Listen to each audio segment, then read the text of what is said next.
నమస్కారం.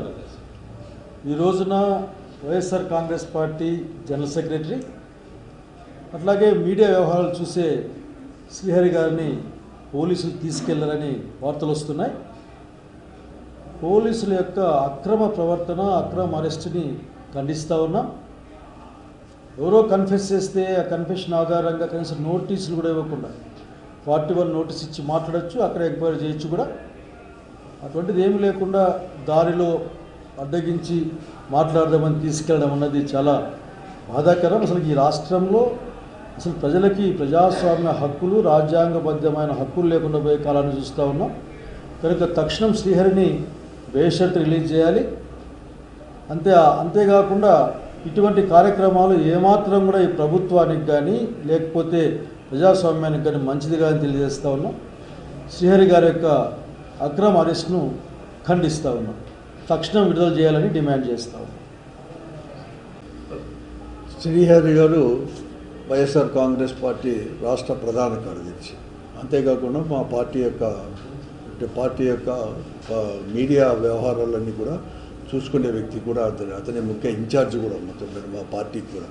అటువంటి వారిని కేవలం ఎవరో కన్ఫెషన్ చేశారని చెప్పేసి, అది కూడా అనంతపురం జిల్లా వాళ్ళు కూడా ఎవరో కన్ఫెషన్ చేశారని చెప్పేసి ఉన్నట్లుగా కూడా ఉదయమే 7 గంటలకు 7:30కే వాళ్ళ ఇంటికి కూడా పోకముందే అక్కడ కూడా ఆయన కారులో పోతుంటే అతను దించుకొని పోలీసు వాళ్ళు, అది సివిల్ డ్రెస్సులో వచ్చిన పోలీసు వాళ్ళు కూడా తీసుకోకపోవడం నిజంగా కూడా దారుణం. ఇది ఎప్పుడు కానీ మామూలు వ్యవహారంగా అయిపోయింది. ముఖ్యంగా ఈ రాష్ట్రంలో కూటమి ప్రభుత్వం ఏర్పడిన తర్వాత వైఎస్ఆర్ కాంగ్రెస్ పార్టీ వాళ్ళని సోషల్ మీడియాలో చేసే అవి ఇవి పెట్టారని చెప్పేసి ఈరోజు అరెస్ట్ చేసి అక్రమంగా నిర్బంధించమనేది మామూలుగా కూడా వ్యవహారం కూడా అయిపోయింది. దీన్ని మేము అందరూ కూడా ఖండిస్తున్నాం. ఇంతేకాదు, ఇది ప్రజాస్వామ్యవాదులు అందరూ కూడా ఖండించాల్సిన పరిస్థితి కూడా ఈరోజు కూడా. నిన్ననే లోకేష్ గారు కూడా చెప్పారన్నమాట, ఈరోజు ఇటువంటి అందరినీ కూడా రెడ్ బుక్ రాజ్యాంగం అనేది కూడా ఇంకా ఉంది అని చెప్పేసి. అంబేద్కర్ గారి జయంతి రోజు కూడా రెడ్ బుక్ గురించి మాట్లాడింది ఈ లోకేష్ గారికి మాత్రమే చెప్తుంది. కాబట్టి దీన్ని మేము పూర్తిగా ఖండిస్తున్నాం. ఈరోజు YSR Congress party general secretary అయినటువంటి శ్రీహరి గారిని అక్రమ నిర్బంధం, ఎందుకంటే ఒకవేళ చేసింటే యూనిఫామ్లోనే వచ్చిండాల పోలీసులు, ఒక ప్రైవేట్గా వచ్చి యూనిఫామ్ లేకుండా వచ్చి ఆయన్ని పికప్ చేసుకొని వాళ్ళ ఇంట్లోకి పోయి ల్యాప్టాప్స్ కానీ ఫోన్లు కానీ అవన్నీ కూడా తస్కరించడం అనేది నిజంగాంటే ఇట్స్ అన్డెమోక్రటిక్. ఈరోజు ఈ రాష్ట్రంలో చూస్తే మొన్న కూడా హైకోర్టు కూడా ఇదే విధంగా సజ్జల భార్గవ విషయంలో కూడా చేసింది. ఎవరు ఇచ్చినారు రెడ్ కార్నర్ నోటీసు అంటే అందరూ కూడా ఇది మాకు సంబంధం లేదు అన్నారు. మళ్ళీ అన్నమయ్య జిల్లా ఎస్పీ ఉండి దీనికి సంబంధం నేనే ఇచ్చాను అని చెప్పి చెప్పారు. నిన్న అంబేద్కర్ జయంతి రోజు కూడా సమాజం బాగు కోసమే రెడ్ బుక్ అని చెప్పేసి లోకేష్ బాబు అంటున్నాడు. అంటే అంతకంటే దౌర్భాగ్యం లేదు. సమాజం బాగు కోసం అంబేద్కర్ గారు రాజ్యాంగం రచించి అది ఈ విధంగా పోవాలి, ఈ విధంగా చట్టాలు అనేది అప్లికబుల్ కావాలని ఉంటే ఈయన రెడ్ బుక్ అని ఒక కొత్త చట్టం తీసుకొని వచ్చి ఈరోజు ఇబ్బంది పెడుతున్న సందర్భం చూస్తున్నాం.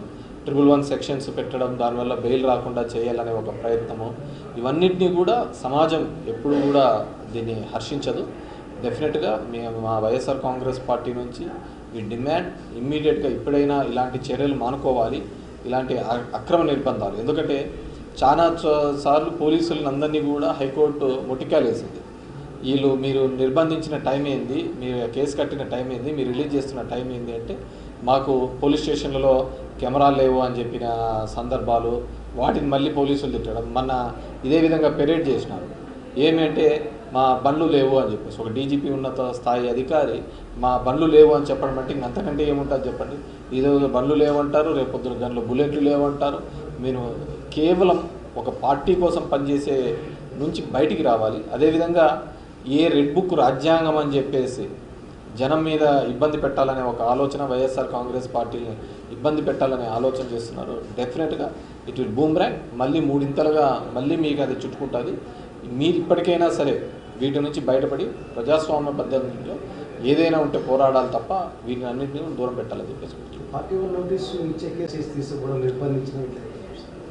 ఎగ్జాక్ట్లీ. అంటే అదే చెప్తున్నాను కదా, ఈ రెడ్ బుక్ అని దాని మీద రోజుకు ఎవడి మీద బాణం విసురుతాడో తెలియదు. రాత్రి తన కళ్ళేకి ఎవడొస్తే వాళ్ళని ఇబ్బంది పెట్టాలి అని చెప్పేసి ఒక ఆలోచన చేస్తున్నారు. ఇది ఒక తప్పుడు సాంప్రదాయాన్ని, ఒక తప్పుడు కల్చర్ని జనం మీదకి రుద్దుతున్నారు. ఈ ఆంధ్రప్రదేశ్లో ఎప్పుడు లేదు ఇలాంటిది. సో నువ్వు ఏదైతే నేర్పిస్తున్నావో డెఫినెట్గా అది ఇంకా 5 10 మళ్ళీ నీకు ఎనికి బౌన్స్ బ్యాక్ అవుతుంది.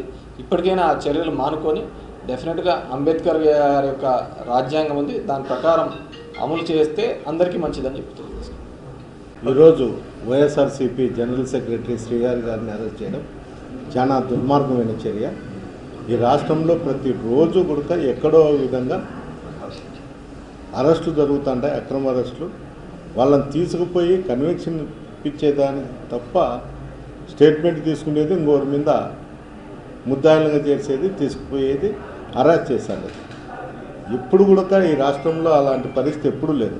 ఈ ప్రభుత్వం వచ్చిన తర్వాతనే ఇట్లా అక్రమ అరెస్టులు పెట్టడం చేయడం జరుగుతుంది. శ్రీహరి అరెస్టును మేమందరం ఖండిస్తాం.